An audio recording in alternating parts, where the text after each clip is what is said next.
Uh, yeah. Hi, how are you? Good, longtime fan. I feel thank like you. we have grown up together. Of course, we're just 22. Of course we are.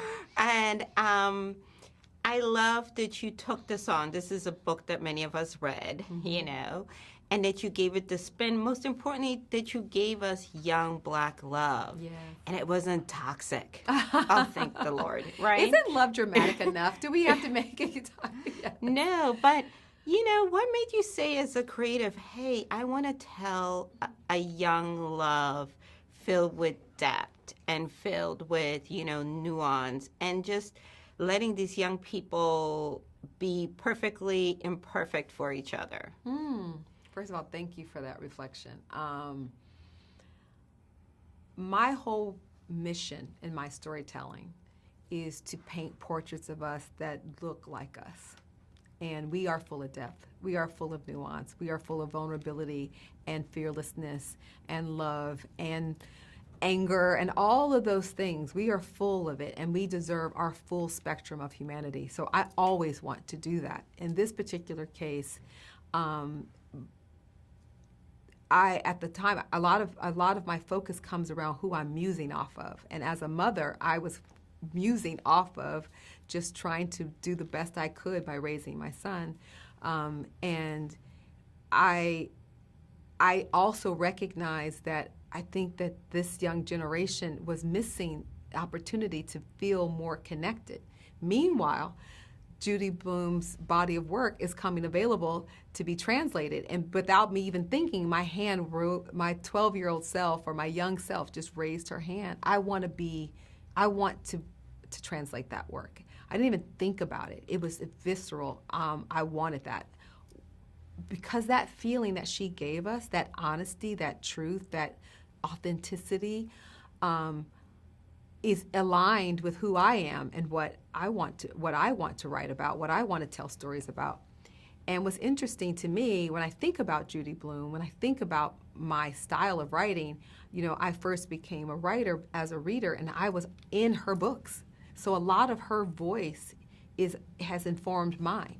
So we're actually very compatible, I believe, in the way that we like to be grounded in our storytelling, in the nuance and the depth of everything you talked about. So when I looked at the list, I was like, well, where's Forever? Because I remember that was the one that had us talking and excited and passing that book around, pages falling out, all of the things. And so I wanted to make sure that I wanted to tell that story. And so it was a really lovely conversation about how I could translate that book for the times. And instead of me having to project my Blackness, my culture into the pages of the book, I get to actually sort of show it in this reimagining. You're a boy mom. Talk about why it's important to show boys also being vulnerable, because we always show the girls. The girls aren't bad, and they're listening to the music and that whole dramatic thing that we do. But in this case, we got to see the boy, and I love that the mom was like, "Okay, you get to stay home." I was like, "Thank you." Yes, he's going through it. He's right? going through it. He's going through it. It's rough. My curiosity. I think back then I was curious about what the boy I loved was thinking about. I was even curious in the book what some of Michael's thoughts. We have so much of Catherine's thoughts, feelings, and ideas. I didn't always know what Michael was thinking unless it was, when he was away from Catherine. I didn't know what my first love was thinking about, or any love I have when they're away from you, unless they tell you. Now as a mom, I'm curious what the thoughts and feelings my son are going through. So my curiosity led me to that.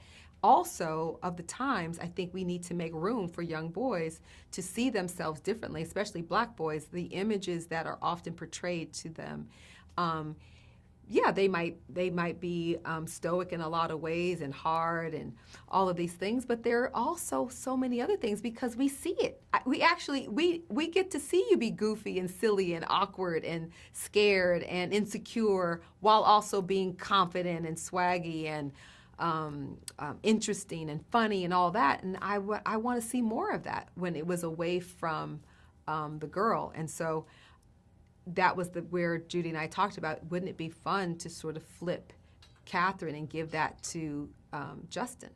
And also take, Catherine was written from a place of when the birth control pill came out 50 years ago, and around the time that the book was written, it gave Catherine agency to explore her feelings, her sexuality, and also hold on to a future.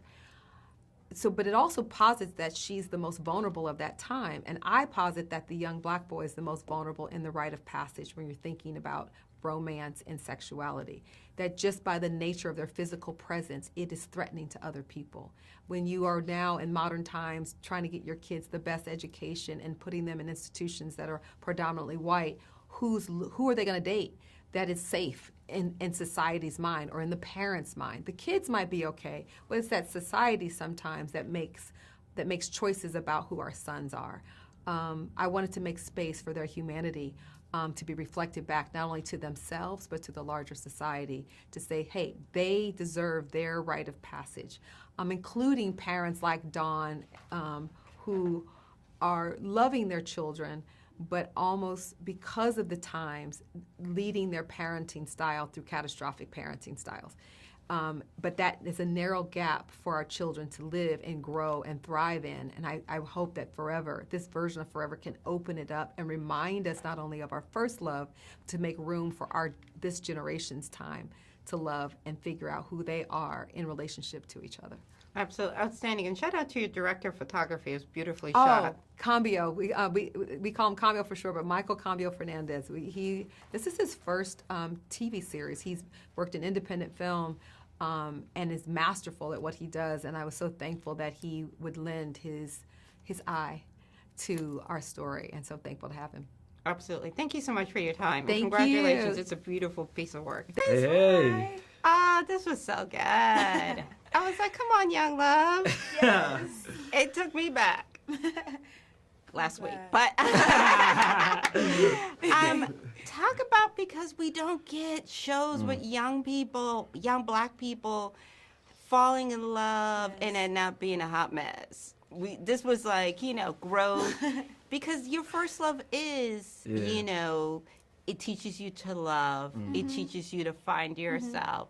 And you should have good memories about it. It shouldn't have to be like, that type of thing. Yeah. Talk about having the freedom to feel and to show, it's hard. It's hard as an adult for the illicit teen. Talk about that a little bit. Yeah, no, I definitely think in regards to teenage love and the display of that, a lot of the times there is like a lot of malicious intent, and I do think there is an absence of that within the love story between Justin and Keisha. A lot of it, if there are feelings that are getting hurt, it's because we were looking out for ourselves, because it's also a story about self-love just as much as it is about intimate love between somebody else.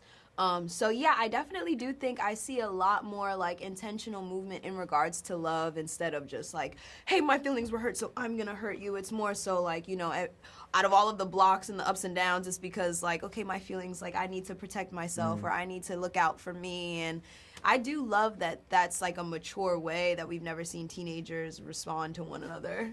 Absolutely. Yeah. And listen, I was rooting for you. I was like, she went to prom with him? What we doing?